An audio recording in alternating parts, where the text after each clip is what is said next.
Jadi di sini sebenarnya tidak imbang dalam diskusi ini, kawan-kawan. Kan dari sedikit, jangan dipotong. Tidak imbangnya gimana? Karena dari sudut pandang kawan-kawan, tidak satupun memenuhi kriteria untuk bisa layak untuk ikut serta, kecuali dari kawan-kawan itu ada garis keturunannya dari Yehuda, baru bisa dianggap layak. Kalau nggak ada ya percuma, kawan. Oke, Ya, lanjut. saya tanggapi, Bung. Bung, Anda tidak akan bisa meloloskan Yesus, nggak akan pernah bisa. Dia nggak layak untuk duduk menjadi raja, karena dia keturunan Yoyakim. Itu kena sumpah dia tuh.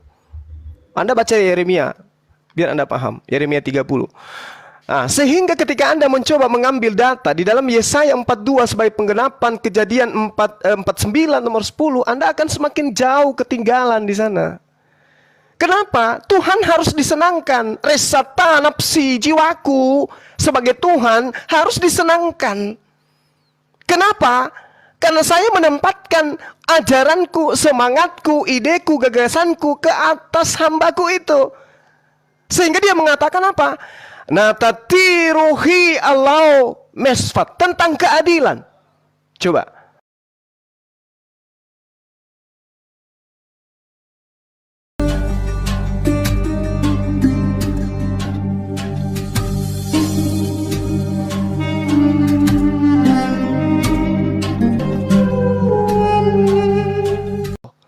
Bung, coba kamu cermati deh. Apa yang diterangkan oleh Tuhan di sana? Lo Yasur, tongkat kerajaan Tuhan. Ini tidak akan berpindah. Tidak akan beranjak dari Yehuda. Ataupun lambang pemerintahan dari kakinya tidak akan berpindah kemanapun. Sampai dia yang berhak atasnya itu datang. Apa tanda daripada kedatangan daripada yang berhak ini? Tandanya adalah oknum tersebut mampu menaklukkan bangsa-bangsa dengan hukum yang ia bawa. Bangsa apa yang ditaklukkan Yesus ketika dia datang kepada Bani Israel? Menaklukkan Yudas aja nggak bisa. Jadi jangan kamu menganggap bahwa orang semua bisa dengan mudah didoktrin dan didogma dengan mimbar gereja, nggak bisa. Di situ sangat jelas dikatakan yikahat amim. Artinya seluruh bangsa-bangsa itu takluk kepada oknum yang dimana dia diserahi tugas untuk menyampaikan firman Tuhan kepada seluruh bangsa-bangsa. Apakah Yesus pernah melakukan itu? Tidak. Dia hanya untuk Bani Israel.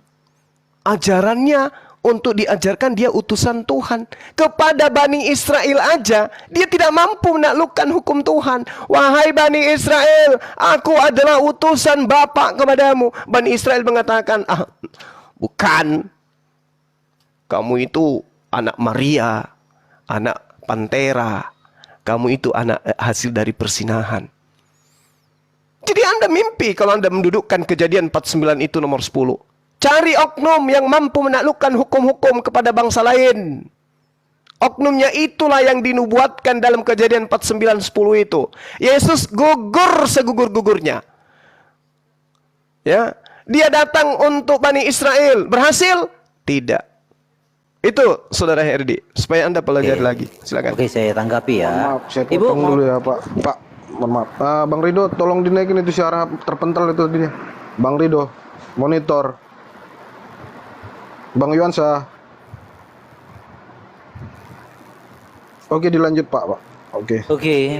Jadi mungkin semua lupa baca ayat 11-nya ya. Tongkat kerajaan tidak akan beranjak dari Yehuda ataupun lambang pemerintahan dari antara kakinya sampai dia sang Silo datang yang berhak atasnya, ya, yang berhak atasnya. Maka kepadanya akan takluk bangsa-bangsa. Ini sinkron dengan Yesaya 42 bahwa ia akan memaklumkan, memeteraikan hukum bagi bangsa-bangsa.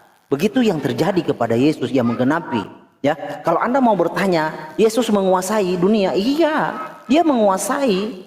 Ya, Yesus menguasai bukan hanya bangsa-bangsa, ya, maut pun dikuasai, kawan. Jadi dia dalam konotasi menguasai dunia, semua manusia yang mau bertobat percaya kepadanya selamat. Itu bukti bahwa dia mampu memberikan keselamatan kepada semua orang. Itu bukti. Kalau you berbicara tentang penguasaan seperti raja, di dalam pemahaman Yahudi itu ada dua sudut pandang. Mesias bin Yosef dan Mesias bin Daud. Seperti yang terjadi urutannya, Yosef hadir duluan baru Daud. Ya kan? Yosef hadir dulu. Ya, Yusuf hadir dulu baru Daud hadir. Nah, demikian juga rencana Tuhan terjadi atas manusia. Jadi dia datang dalam tipologi Ben Yosef. Ben Yosef seperti yang terjadi kepada Yusuf. Dia dijual, dia disesa, dia tidak disukai oleh saudaranya. Demikian terjadi kepada Yesus. Itu. Lalu kapan dia menjadi Mesias Ben Daud? Seperti yang dipahami perkasa. Nah, di dalam tipologi itu Tuhan kasih contoh kepada manusia. Hei manusia, Mesias itu akan seperti Daud dan Saul. Ketika Daud dilantik menjadi raja, Saul itu masih menjadi raja atas Israel. Itu tipologinya. Jadi ketika Daud dilantik oleh Nathan menjadi raja atas Israel, Saul masih menjabat sebagai raja. Nah, Daud belum bisa menjadi raja secara totalitas, tetapi sudah dilantik menjadi raja. Demikian Kristus Yesus. Ketika dia hadir 2000 tahun yang lalu, dia sudah dilantik sebagai raja. Kapan Yesus akan menjadi raja secara totalitas atas alam semesta? Ketika kerajaan dunia ini selesai atau akhir zaman. Itu sama seperti ketika kerajaan Saul berakhir, disitulah Daud menjadi raja secara totalitas atas Israel. Demikian Yesus akan seperti itu. Begitu. Jadi Yesus itu adalah keturunan dari Yehuda, ya, bukan dari jalur lain. Jadi di sini sebenarnya tidak imbang dalam diskusi ini, kawan-kawan. Dari sedikit, jangan dipotong. Tidak imbangnya gimana? Karena dari sudut pandang kawan-kawan, tidak satupun memenuhi kriteria untuk bisa layak untuk ikut serta, kecuali dari kawan-kawan itu ada garis keturunannya dari Yehuda, baru bisa dianggap layak. Kalau nggak ada ya percuma, kawan. Oke. Ya, lanjut. Saya tanggapi, Bung. Sabar, Bang. Saya tanggapi dulu, Saudara Herdia. Habis ini baru Saudara masuk. Ya, selain saya ya. Soalnya saya mau ada ini lagi. Silakan, lanjut. Oke. Bung, Anda tidak akan bisa meloloskan Yesus, nggak akan pernah bisa. Dia nggak layak untuk duduk menjadi raja, karena dia keturunan Yoyakim. Itu kena sumpah dia tuh.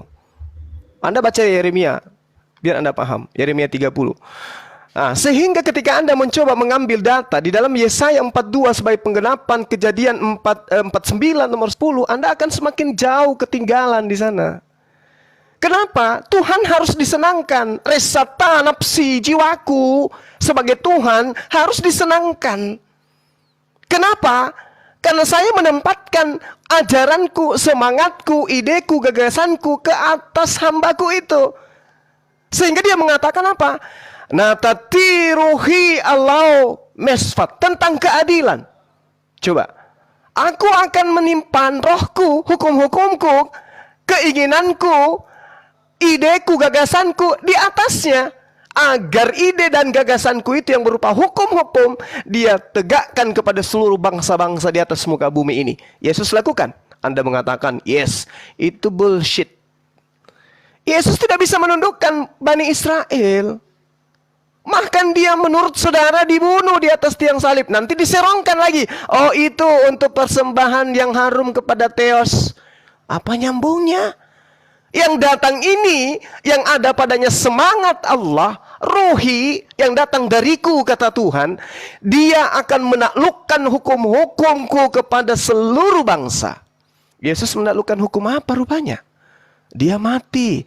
Justru hukum-hukum Tuhan dihabiskan oleh Yesus menurut pengajaran Paulus. Dengan matinya Yesus, dia telah membatalkan hukum Tuhan beserta dengan segala ketetapan yang ada di dalamnya. Lalu bagaimana dia mau menegakkan hukum Tuhan kalau dia sendiri membatalkannya? Hukum Tuhan yang mana lagi?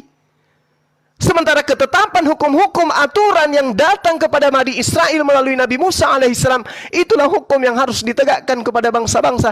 Mampu tidak Yesus? Tidak. Justru menurut Paulus, mati Yesus itu untuk membatalkan hukum Tuhan. Jadi untuk menggenapi Yesaya 42 nomor 1 itu kayak mana caranya? Lihat hambaku, yang kupegang, orang pilihanku, kepadanya aku berkenan. Aku menaruh rohku ke atasnya. Natatiruhi Allah. Dia kepadanya aku berikan kehendakku untuk dia hukumkan kepada bangsa-bangsa. Yesus untuk mengajarkan Yudas aja nggak sanggup. Bahkan orang-orang di luar bangsa Yahudi hanya disebut sebagai guguk. Lalu gimana ceritanya menggenapi itu? Sekali lagi saya katakan kepada saudara Herdi, Anda terlalu jauh tertinggal, Bung. Silakan. Oke, Iya, silakan. ya maaf Pak Malik ya. Oke, saya mau jawab yang tadi itu dua arah dengan saya ya Bapak Juma, karena saya bentar lagi saya ada diskusi. Ya, bentar. I'll lead in a bit. I'll get myself for you guys. Might start first. We're having the pretty dance discussion. Oke, sorry guys. Tadi Bapak Juma menyatakan bahwa sebenarnya keselamatan itu diberikan hanya kepada orang Yahudi gitu ya. Tapi sebenarnya tidak demikian. Karena Kristus itu melegitimasi. Karena itu pergilah, jadikanlah semua bangsa muridku dan baptislah mereka dalam nama Bapa, Anak, dan Roh Kudus. Jadi sehebat apapun Bapak Juma merajut argumentasi bahwa itu hanya untuk Yahudi dengan penafsiran yang salah dengan ayat yang Bapak bawakan tadi dengan tafsirkan yang salah itu, tentunya tidak demikian. Karena rasul-rasul itu juga menegaskan apa yang dirujuk pada Kristus ini. Karena setiap orang yang percaya kepada Yesus itu memperoleh justification and sanctification. Di dalam dua hal itu. Makanya Yesus mengatakan bahwa semua bangsa, tidak bangsa Israel.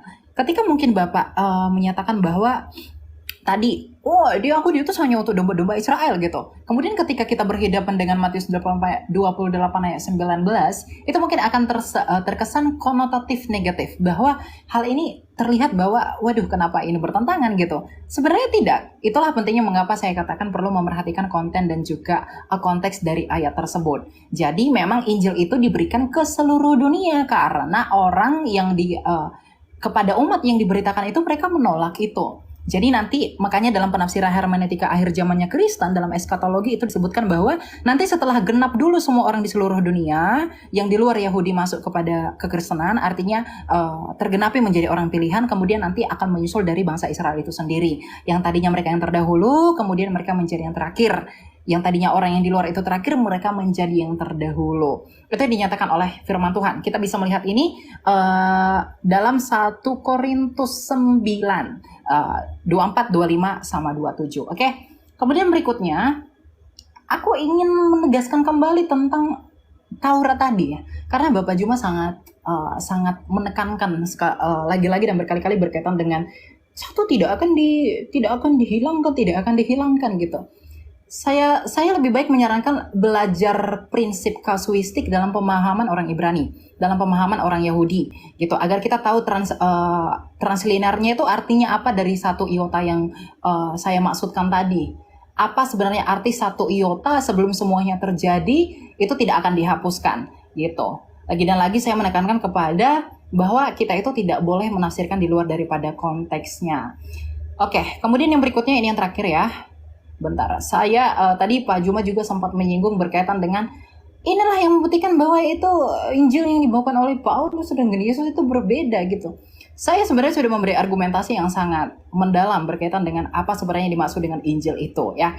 Karena memang kekristenan itu mengakui bahwa Yesus itu merupakan sentralitas dari keselamatan itu yang dapat didapatkan hanya melalui perkabaran Injil itu saja, gitu. Jadi apa yang dikabarkan oleh para murid itu sentralitasnya kepada Yesus Kristus, sedangkan Yesus Kristus memberikan muara dan juga inisiasinya, gitu. Jadi kalau tadi ditafsirkannya bahwa oh tidak, keselamatan ini hanya untuk Israel, kamu jangan pede. Saya pede karena Yesus berkata semua bangsa. Jadi kita menjadi pede. Keselamatan itu dianugerahkan bagi dunia. Karena begitu besar kasih Allah akan dunia ini sehingga ia mengaruniakan anaknya yang tunggal. Apakah dunia ini hanya dipenuhi oleh orang Israel? Kan tidak. Kemudian juga ucapan Yesus tadi berkaitan dengan relevansinya terhadap ayat tersebut. Ini tidak kontradiksi, tapi penafsirannya harus diperhatikan. Karena mereka itu menggunakan majas-majas dan bahasa orang-orang Semitik yang khas dengan pola pikir dan juga cara berbicara orang itu.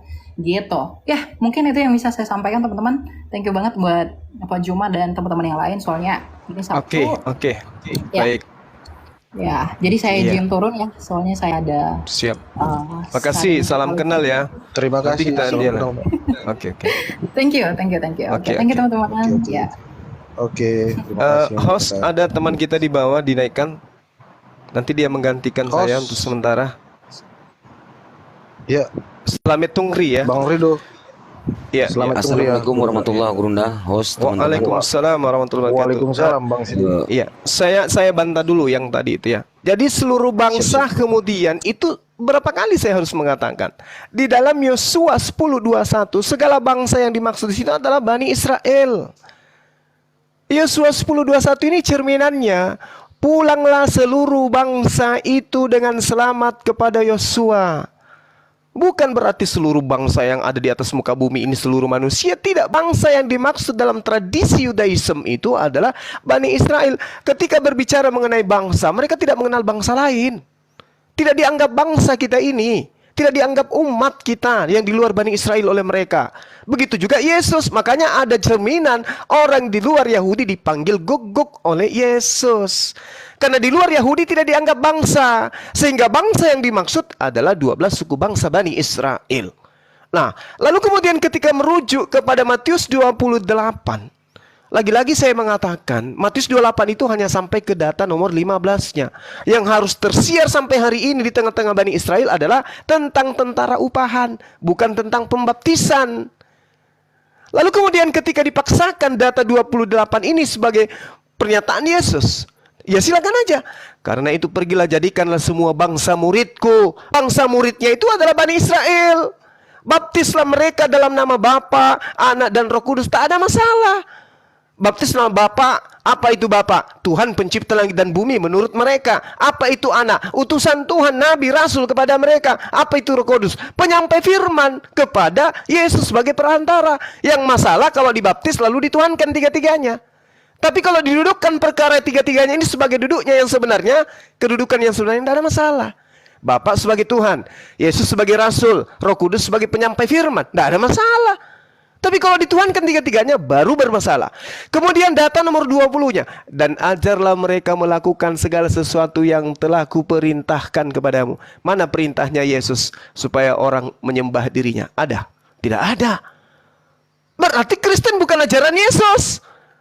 Berarti betul Matius 28 nomor 19 merujuk kepada bangsa Bani Israel. Jadi Bani Israel harus melaksanakan segala perintah Yesus, bukan perintah Paulus yang menuhankan Yesus itu, bukan. Karena menuhankan Yesus itu bukan perintah Yesus. Sementara yang harus diajarkan adalah segala perintah yang kuajarkan kepadamu. Berarti ajarannya memang hanya untuk Bani Israel saja. Saya kira gitu sederhananya ya teman-teman sekalian, bahwa ternyata ya kita belum menemukan dari pihak Kristen yang unggul pengetahuannya terhadap Bible itu sendiri. Silakan. Dinda Slamet dinaikkan host. Saya tanggapi Bang ya. Slamet, host. Slamet Kores. Tungri. Iya, silakan. Oke. Bang Jadi kan semua sudah mulai mengerti bahwa yang dikehendaki Tuhan adalah Israel. Nah, tapi di sini kan semua melihat Israel dari sudut pandang bangsa. Ya, harusnya kalau semua itu memang benar-benar ingin mengkaji Alkitab, Israel itu dipandang dari sudut etimologi, ya.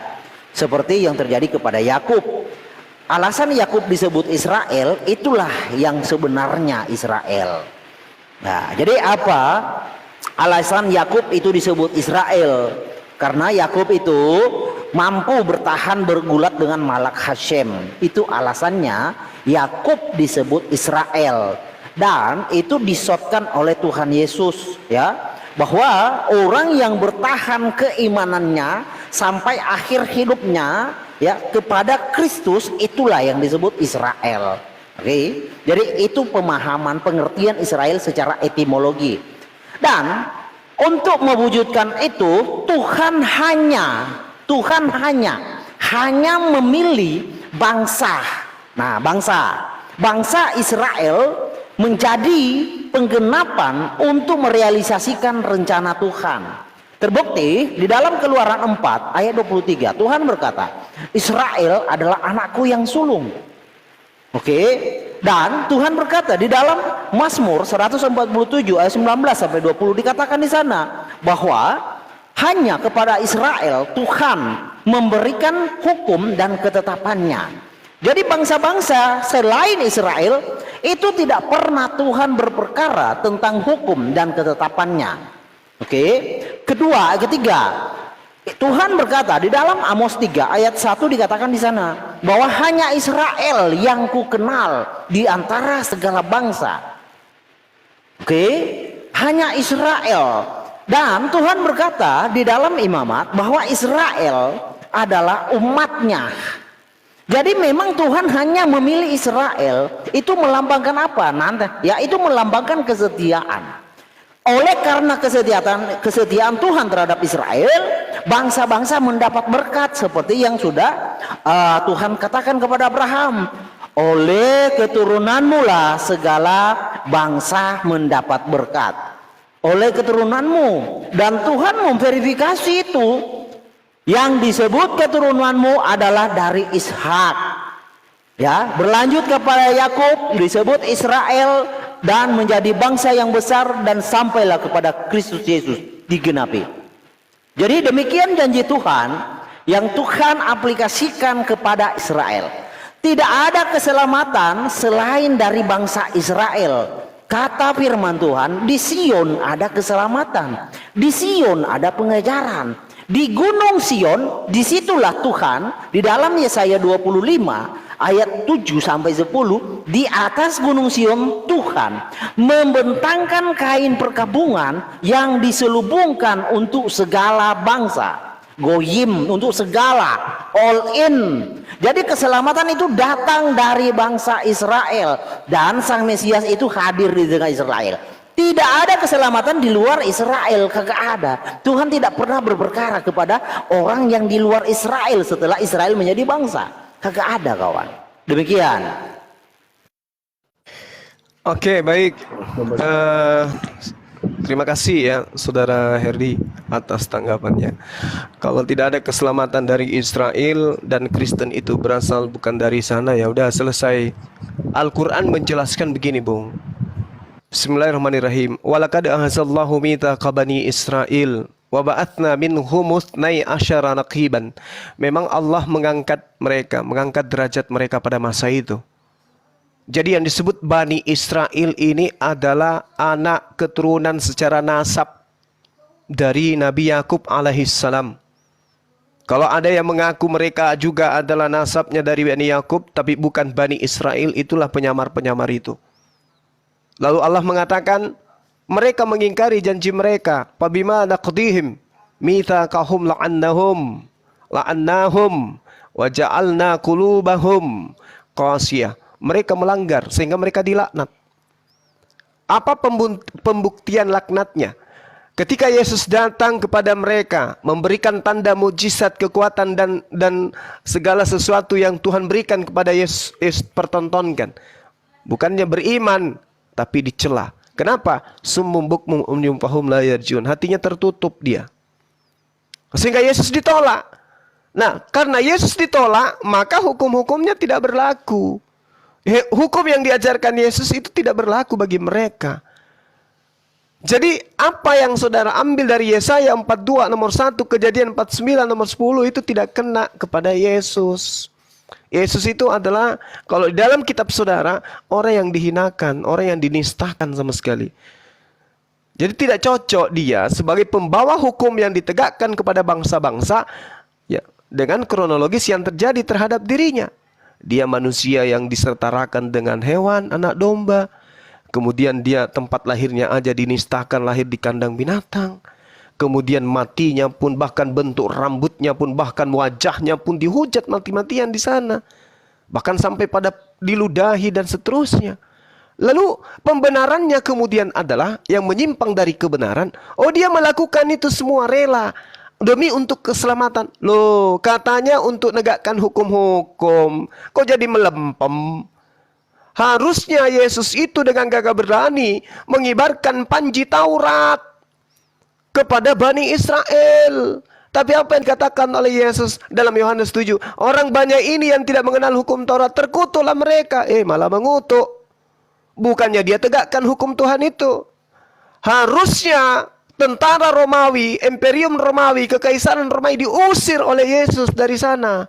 Supaya orang Yahudi benar-benar menegakkan hukum Tuhan yang Tuhan berikan kepada Yesus. Tapi kan faktanya tidak. Justru dia mati sebagai orang benar, dan yang membunuhnya adalah orang yang salah. Dan anehnya, kesalahan yang dinobatkan oleh pelaku penyaliban terhadap dirinya justru menjadi karya Tuhan. Gimana ceritanya ini? Sementara oknum hamba yang diutus oleh Tuhan, dialah sendiri yang akan menegakkan hukum-hukum itu, bukan justru dia dibunuh oleh orang. Sekira gitu saudara Herdi, agar saudara sedikit memahami, melunakkan hati saudara untuk menerima kebenaran itu. Karena yang menegakkan hukum-hukum di atas muka bumi ini bukan Yesus. Yesus tak sanggup dia. Di usianya yang ke-33 tahun hampir, itu dibunuh oleh umat di mana dia datang, malah justru dia diancam dibunuh. Bahkan di konsep agama Anda dibunuh. Kalau di kami tidak, itu dibantu, diselamatkan. Kasihan dia. Andai saja tidak diselamatkan, mati dia. Jadi dia nggak sanggup untuk menjadi penopang daripada hukum Tuhan di atas muka bumi ini. Sehingga ketika Anda menemukan diri Anda Kristen, dengan segala perangkat yang ada, prosesi yang ada, sama sekali itu tidak berasal dari Yesus. Hukum yang Anda lakukan sekarang bukan hukumnya Yesus, tapi hukumnya orang Farisi. Hukum Tuhan yang dibawa oleh Yesus itu melempem, tidak diterima oleh Bani Israel. Maka muncul kemudian pembawa hukum, litubayyina linnasi ma nuzzila ilaihim wa la'allahum yatafakkarun. Itu yang benar. Silakan. Host, saya kira saya sedikit lagi sebentar. Karena saya di sini udah zuhur, Bang. Saya juga mau meranjak ke gunung. Mungkin ada Bang Slamet atau abang saya Asidik yang bisa melanjutkan dengan saudara Herdi. Dialog aja dengan santai. Silakan. Oke, ya, saya tanggapi jadi. Sebelumnya ntar dulu, Pak. Bang Yuansa, Bang Rido. Bang Yuansa, Bang Rido, monitor. Aduh. Tidur. Bang Yuansa. Tidur iya, dia nggak tidur, baru tidur dia, Bu. Oke, lanjut Pak Malik. Bang Sidik aja lah dulu ya. Nanti kalau bangun dia. Jadi gini loh. Ya, jadi kalau kita tidak memahami maksud Tuhan, memang repot ya. Maksud Tuhan ya terjadi atas apa yang terjadi kepada manusia. Manusia jatuh dalam dosa. Jadi rencana Tuhan itu, Tuhan selamatkan dulu manusia dari lumpur dosa. Setelah diselamatkan, Tuhan kasih petunjuk ya, yang menyelamatkan siapa dan ikut siapa. Nah, disitulah setelah itu Tuhan itu menghakimi. Jangan dibalik. Nah, kalau semua kan pemaparannya seolah-olah harus dihakimi dulu baru diselamatkan. Nah, itu tidak logik ya. Jadi maksud Tuhan, rencana Tuhan adalah penyelamatan dahulu. Setelah penyelamatan, lalu kalau tidak mau tobat kepada keselamatan yang Tuhan berikan, di situ akan dihukum. Itu logiknya. Nah, penyelamatan itu terjadi kepada Kristus Yesus karena manusia sudah ada di bawah dalam kutuk dosa itu. Karena manusia tidak mampu melakukan hukum tersebut, Tuhan yang datang. Tuhan yang mewakili manusia melakukan hukum tersebut. Tuhan datang melakukan hukum tersebut, mewakili manusia melakukan hukum tersebut. Sebab hukum Taurat sangat tidak mungkin bisa dilakukan oleh manusia. Ya. Ketika Tuhan mampu melakukan hukum itu namanya dimeteraikan. Ya, dimeteraikan. Jadi hanya Tuhan yang mampu melakukan itu. Ketika Tuhan sudah melakukannya, manusia sudah tidak lagi melakukan hukum itu karena Tuhan sudah mengambil alih, mewakili manusia atas hukum itu. Manusia itu tinggal mengikuti Tuhan yang sudah mewakili manusia. Itu maksud Tuhan. Nah, Yesus sudah melakukannya. Dan apa yang Yesus ajarkan? Hukum apa yang Yesus meteraikan? Hukum mengasihi. Itu loh. Jadi manusia itu hanya bisa selamat ketika melakukan apa yang dilakukan oleh Yesus. Mengapa harus apa yang dilakukan oleh Yesus? Karena Yesuslah yang mewakili kita melakukan hukum Taurat. Itu yang dimaksud oleh Paulus, dibatalkan hukum Taurat. Artinya di dalam Kristus dia sudah melakukan keseluruhan hukum Taurat. Dan hukum Taurat itu tidak lagi berlaku untuk manusia. Untuk manusia adalah hukum kasih. Itu tuh yang dimaksud. Nah, setiap orang yang tidak mau menerima Yesus sampai kepada akhir hidupnya atau sampai kepada akhir zaman, disitulah baru dihakimi. Begitu skenarionya di dalam Alkitab. Petunjuk dari Tuhan seperti yang terjadi. Yusuf hadir dulu baru Daud. Begitu, jangan dibalik. Jangan Daud dulu baru Yusuf. Yang terjadi, yang hadir, yang lahir dahulu Yusuf. Setelah Yusuf baru Daud. Daud itu sebagai raja, Yusuf itu sebagai penyelamat. Penyelamat Yusuf dalam kategori apa? Ketika orang Israel, orang Mesir dilanda kelaparan 7 tahun, ya, Yusuf yang menjadi penyelamat. Itu kategori. Jadi Tuhan itu bekerja bukan hanya sebatas berfirman, tetapi Tuhan mentipologikan maksud dan rencana Tuhan juga diperlihatkan secara tindakan kepada Israel yang sebagai pelaku. Ya, dilakoni rencana Tuhan, janji Tuhan itu dilakoni oleh Israel. Itulah. Jadi Tuhan memang berbicara ya dan amin. Tidak ada bangsa di bumi yang tahu tentang rencananya. Hanya Israel. Makanya saya pernah katakan kan ke Suma, jika Mesias itu hadir di Mesir atau hadir di Arab, orang Arab akan pelongak-pelongo. Pelongak-pelongonya kenapa? Karena orang Arab tidak punya petunjuk. Petunjuk apa? Nubuatan. Jadi yang mempunyai petunjuk hanya Israel. Tuhan hanya memberikan petunjuk, hukum dan ketetapan hanya kepada Israel. Jadi Mesias itu harus hadir di Israel. Kalau Mesias itu hadir di Arab, orang Arab pasti pelongak-pelongo. Mereka katanya, kamu siapa? Karena apa? Orang Israel kagak kenal, orang Arab kagak kenal, kagak ngerti. Itu. Jadi kawan-kawan harus paham. Janji Tuhan atas seluruh alam semesta itu lewat Abraham, lewat Yakub, lewat Israel, dan Kristus hadir, itulah penggenapannya.